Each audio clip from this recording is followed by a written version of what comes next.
Bismillahirrahmanirrahim. Assalamualaikum warahmatullahi wabarakatuh. Semuanya selamat pagi. Apa kabarnya ya? Lama tidak bertemu. Semoga kalian dalam keadaan sehat, baik-baik saja.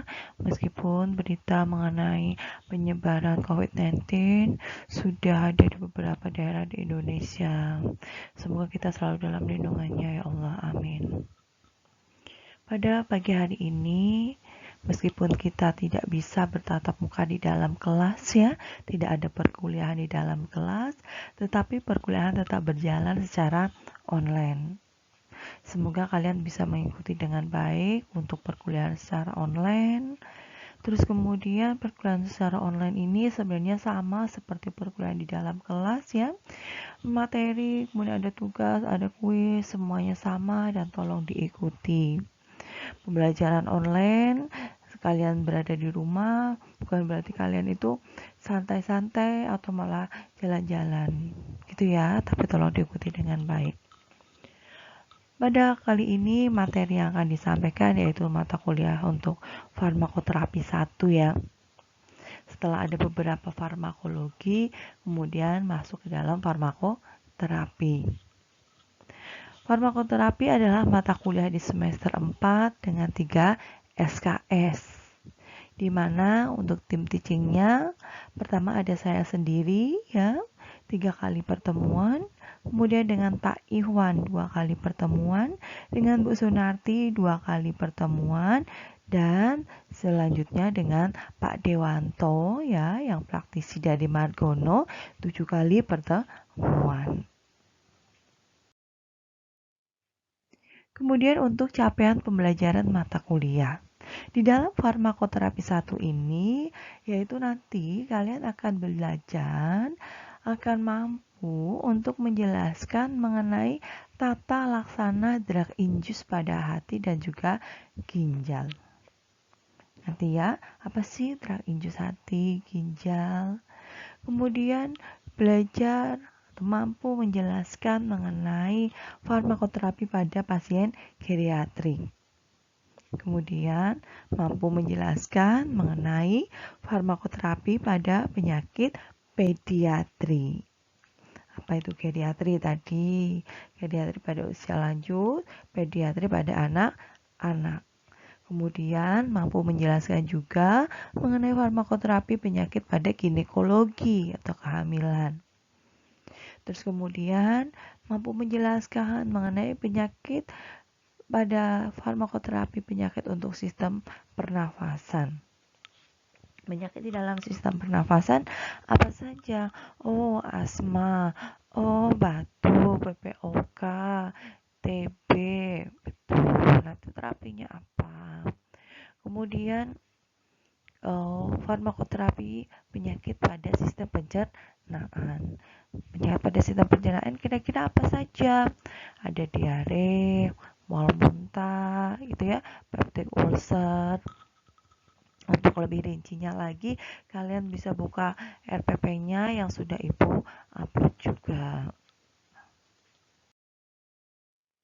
Kemudian untuk komponen evaluasi. Dalam komponen evaluasinya, farmakoterapi 1 ini terdiri dari 3 SKS, sehingga ada praktikum, ada teori.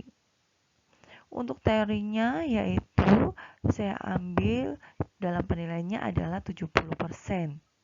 Seperti biasanya ada nilai UTS, nilai UAS, tugas, kuis, dan juga soft skill. Kenapa Ibu tidak tampilkan berapa persennya?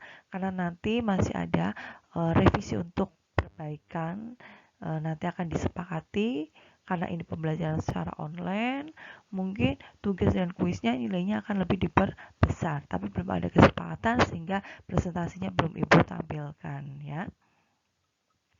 Kemudian untuk praktikum. Praktikumnya adalah 30%. Pembelajaran teori kita padatkan selama 7 minggu ya. Jadi setiap minggunya 2 kali pertemuan. Setelah teori selesai, UTS, UAS, semoga berita tentang penyebaran COVID-19 ini sudah mereda sehingga bisa masuk perkuliahan normal seperti biasanya dan bisa melakukan praktikum. Nanti nilai praktikumnya 30%, ada pretest, diskusi kelompok, nilai dari PTO sementara, ya PTO sementaranya nanti satu kelompok satu saja, nilai dari PowerPoint, presentasi, diskusi dengan dosen, laporan praktikum, soft skill dan juga responsi. Jadi itu tadi ya, komponen evaluasinya sudah jelas atau ada yang mau ditanyakan, silahkan masuk ke dalam forum diskusi. Kemudian sebenarnya apa sih yang kita pelajari dalam farmakoterapi? Ada yang mengerti pengertian farmakoterapi belum? Apa itu definisi dari farmakoterapi? Kalau farmakologi masih ingat? Oke, farmakologi ilmu yang belajar mengenai obat. Cabang ilmu farmakologi masih ingat? Farmakoterapi adalah salah satu cabang dari ilmu farmakologi yang mempelajari penggunaan obat untuk pencegahan dan pengobatan suatu penyakit. Di mana kita nantinya sebagai apoteker berperan dalam penggalian informasi, penentuan rencana terapi, dan juga pemilihan obat secara tahap ya, secara obat serta tahap selanjutnya. Mulai dari memberikan obat, memberikan informasi obatnya, dan juga melakukan evaluasi. Di situ nanti kita perannya. Contoh, misalkan penyakit diare. Terapi apa yang tepat akan kita berikan dalam kita memberikan terapinya? Tanya dulu, digali informasinya. Oh, diarenya ini cair atau ada darah mungkin. Kita gali terus karena terapinya akan lebih spesifik dan berbeda-beda. Sehingga tepat dalam memberikan obat, memberikan informasinya setelah melakukan evaluasi, sehingga terjadi pengobatan yang rasional. Kemudian terdapat 6 langkah dalam proses terapi. Yang pertama, yaitu menentukan masalah pasien. Kita sebagai apoteker nantinya memang tidak boleh mendiagnosa.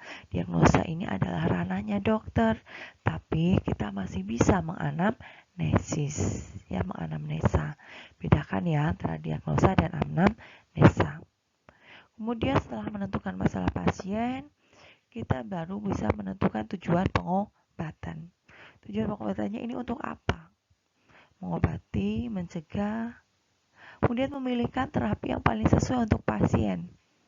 Selanjutnya diberikan pengobatan, memberikan informasi, instruksi, dan juga peringatan, serta mengevaluasi pengobatannya.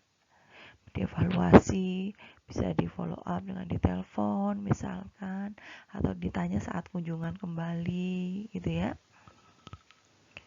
Bagaimana, ada pertanyaan kira-kira dalam pengantar untuk farmakoterapi 1? Untuk pembagian kelompok praktikum dan sebagainya nanti akan Ibu informasikan lebih lanjut.